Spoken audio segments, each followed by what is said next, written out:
क्या सच में आत्मा को प्रकट किया जा सकता है? क्या इंसान अपने भीतर छिपी उस शक्ति को महसूस कर सकता है जो जन्म और मृत्यु से भी परे है? अष्टावक्र गीता कहती है, तुम शरीर नहीं हो, तुम शुद्ध चेतना हो, स्वयं आत्मा हो। लेकिन सवाल है, उस आत्मा का अनुभव कैसे किया जाए? क्या कोई ऐसी विधि है जिससे मन शांत हो, भ्रम टूटे और आत्मा स्वयं प्रकट हो जाए? आज इस यात्रा में हम जानेंगे अष्टावक्र गीता की वह गुप्त शिक्षा जो तुम्हें तुम्हारे असली स्वरूप से मिलवा सकती है। इसलिए इस अनुभव के साथ अंत तक बने रहिए, क्योंकि शायद अगले कुछ मिनट आपकी पूरी जिंदगी बदल दें। बहुत समय पहले मिथिला के महान राजा जनक के मन में भी यही प्रश्न उठता था। उनके पास सब कुछ था, असीम धन, अपार वैभव, सम्मान, शक्ति, लेकिन फिर भी उनके भीतर एक अजीब खालीपन था। बाहर से सब कुछ पूर्ण दिखाई देता था, लेकिन भीतर जैसे कुछ अधूरा था। रात के सन्नाटे में जब पूरा महल गहरी नींद में डूब जाता, तब राजा जनक की आंखों में नींद नहीं आती। उनके मन में केवल एक ही प्रश्न बार बार गूंजता, मैं कौन हूँ? क्या मैं केवल यह शरीर हूँ जो समय के साथ बदल रहा है? क्या मैं यह मन हूँ जिसमें हर पल नए विचार उठते और मिट जाते हैं? या फिर मैं कुछ और हूँ, कुछ ऐसा जो इन सबको चुपचाप देख रहा है? एक दिन उनकी यही बेचैनी उन्हें एक महान अर्षि के पास ले गई। अर्षि अष्टावक्र। कहा जाता था कि उनकी वाणी में ऐसा सत्य है जिसे सुनकर मनुष्य स्वयं को पहचान सकता है। राजा जनक जब उनके सामने पहुंचे तो उन्हें देखकर कुछ क्षणों के लिए ठिठक गए। अष्टावक्र का शरीर 8 स्थानों से टेढ़ा था, उनका रूप साधारण था, लेकिन उनकी आंखों में ऐसी शांति थी जिसे देखकर ऐसा लगता था जैसे कोई गहरा शांत महासागर सामने खड़ा हो। राजा जनक के मन में एक क्षण के लिए संदेह आया, क्या यह व्यक्ति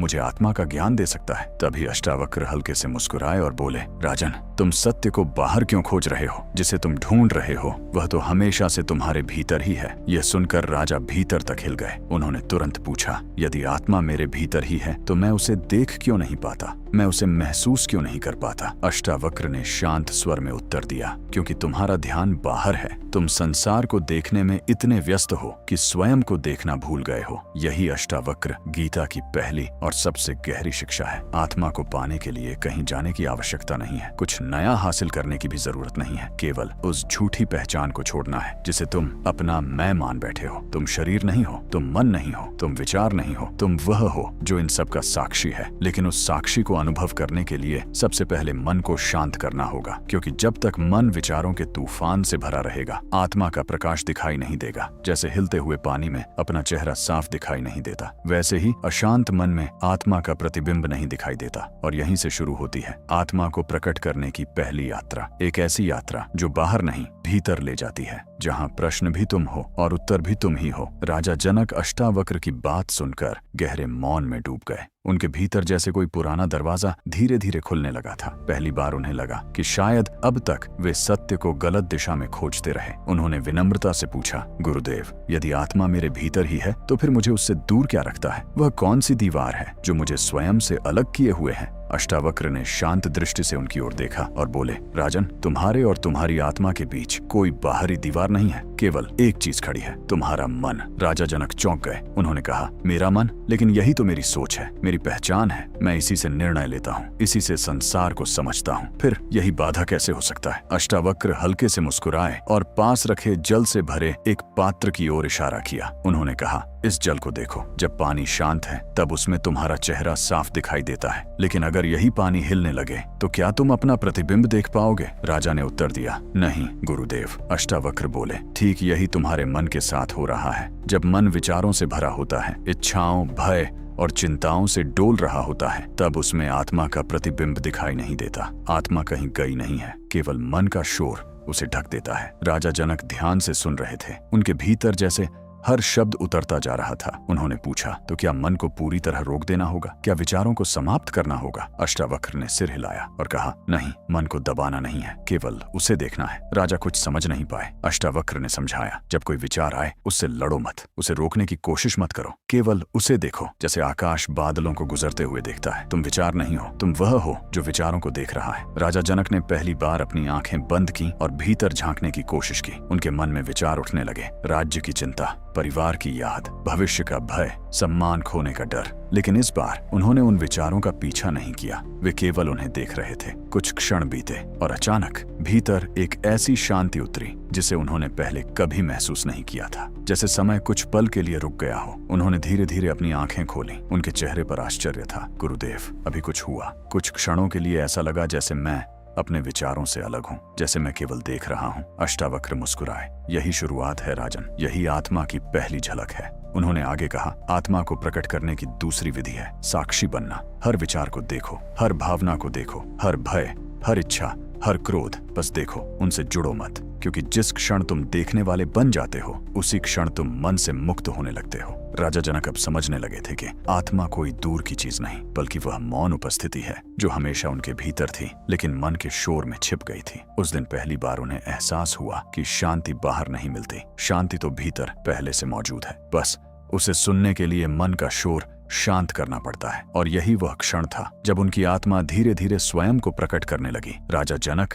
अब भीतर कुछ बदलता हुआ महसूस कर रहे थे। पहली बार उन्होंने अपने विचारों से अलग होकर स्वयं को देखा था। कुछ क्षणों के लिए उन्हें ऐसी शांति मिली थी जो किसी भी बाहरी सुख से कहीं अधिक गहरी थी। लेकिन जैसे ही वे उस अनुभव से बाहर आए, उन्होंने महसूस किया कि मन फिर से पुराने जाल बुनने लगा है। कभी किसी इच्छा की ओर खींचता, कभी किसी डर की ओर, कभी किसी मोह में उलझा देता। उन्होंने अष्टावक्र की ओर देखा और पूछा, गुरुदेव, जब मैं शांत होता हूँ तो भीतर आत्मा की झलक मिलती है, लेकिन कुछ ही देर में इच्छाएं, भय और मोह फिर मुझे घेर लेते हैं। ऐसा क्यों होता है? अष्टावक्र ने धीरे से कहा, क्योंकि राजन, आत्मा को ढकने वाली दूसरी सबसे बड़ी परत है मोह और इच्छा। राजा चुपचाप सुनते रहे। अष्टावक्र बोले, मन केवल विचारों से नहीं बंधता, वह इच्छाओं से भी बंधता है। कुछ पाने की चाह, कुछ खो देने का डर, यही तुम्हें बार बार बाहर की दुनिया में भटका देता है। जब तक तुम्हारा मन किसी वस्तु, किसी व्यक्ति, किसी पहचान को पकड़ कर बैठा है, तब तक तुम अपने भीतर के सत्य को पूरी तरह नहीं देख सकते। इतना कहकर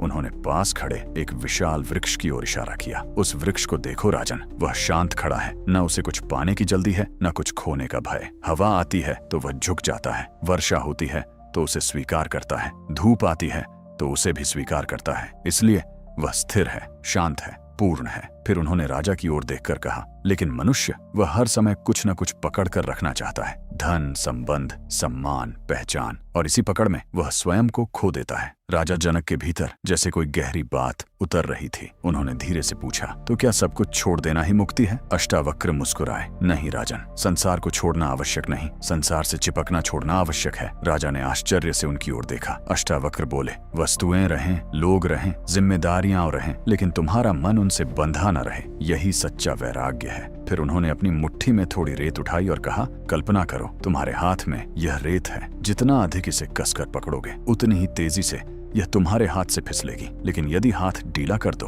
तो यही रेत शांत होकर ठहर जाएगी। उन्होंने राजा की आंखों में देखते हुए कहा, जीवन भी ऐसा ही है, जिसे तुम पकड़ने की कोशिश करते हो वही तुम्हें बेचैन करता है, जिसे तुम स्वीकार कर लेते हो वही तुम्हें शांति देता है। राजा जनक ने अपनी आंखें बंद की और पहली बार अपने भीतर की इच्छाओं को देखा। राज्य की चिंता, भविष्य का भय, अपने प्रियजनों को खो देने का डर, सम्मान बनाए रखने की चाह, और अचानक उन्हें महसूस हुआ यही सब उनके मन को भारी बनाए हुए था। उनके भीतर एक प्रश्न उठा, अगर मैं इन इच्छाओं से मुक्त हो जाऊं तो क्या बचेगा? अष्टावक्र ने जैसे उनके मन को पढ़ लिया। वे बोले, जब इच्छाएं शांत हो जाती हैं, तब आत्मा स्वयं प्रकट होती है। जैसे बादल हटते ही आकाश दिखाई देता है, वैसे ही मोह हटते ही आत्मा का प्रकाश दिखाई देता है। कुछ क्षणों के लिए दोनों के बीच गहरा मौन छा गया। राजा जनक अब समझने लगे थे कि शांति पाने के लिए संसार को बदलना जरूरी नहीं, केवल अपने भीतर की पकड़ को ढीला करना जरूरी है। और यही आत्मा को प्रकट करने की तीसरी विधि है,